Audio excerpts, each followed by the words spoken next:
சேலம் குமரிகிரி தண்டாயுதபாணி சுவாமி கோயிலில் பங்குனி உத்திர பெருவிழா வெகு சிறப்பாக தொடங்கியுள்ளது.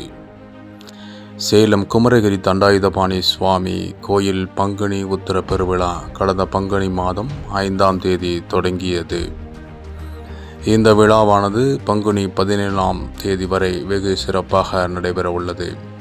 முதல் நாள் நிகழ்ச்சியாக மலையடிவாரத்தில் வசந்த மண்டபத்தில் உற்சவ மூர்த்திகள் அபிஷேக ஆராதனை நடைபெற்றது. அதனைத் தொடர்ந்து பங்குனி 6ஆம் தேதி செவ்வாய்க்கிழமை மாலை 6 மணி அளவில் திருவிளக்கு பூஜை வெகு சிறப்பாக நடைபெற்றது. இந்த பூஜையில் ஏராளமான பெண்கள் கலந்து கொண்டு பூஜை செய்து வழிபாடு செய்தனர்.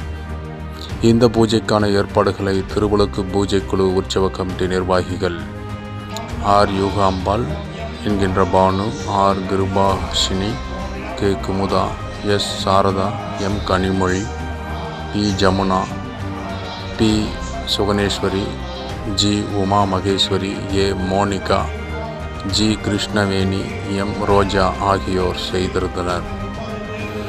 பங்குனி உத்திர உற்சவ கமிட்டி தலைவர் ஏ ஆறுமுகம், செயலாளர் பி சிங் என்கின்ற ராஜமாணிக்கம், பொருளாளர் கூனா ஆறுமுகம், செயல் அலுவலர் நா விமலா, தக்கார் த நிர்மலா மற்றும் சேலம் மாவட்ட அறங்காவலர் நியமன குழு தலைவர் KR முருகன், அம்மாப்பேட்டை மண்டல குழு தலைவர் KTR தனசேகரன், அம்மாப்பேட்டை பகுதி துணை செயலாளர் மாருதி நகர் என் ரவி, முன்னாள் அறங்காவலர் ஆர் செந்தில்நாதன், ஐயப்பா சேவா சங்க தலைவர் என் பாசு, பொன்னம்மாப்பேட்டை பகுதி பொருளாளர் KK மாதேஸ்வரன், ஆறுபடையப்பா முருகன் நண்பர்கள் குழு துணை செயலாளர் துணிக்கடை டி கோபால், துணைத் தலைவர் LIC வேலுமணி உள்பட 200க்கும் மேற்பட்டவர்கள் இந்த விழாவில் பங்கேற்றனர்.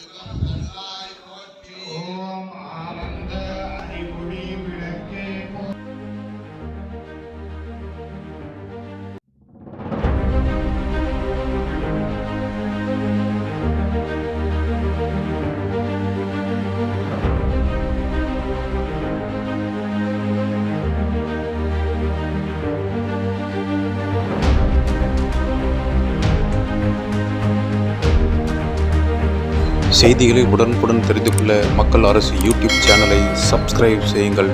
நன்றி, வணக்கம்.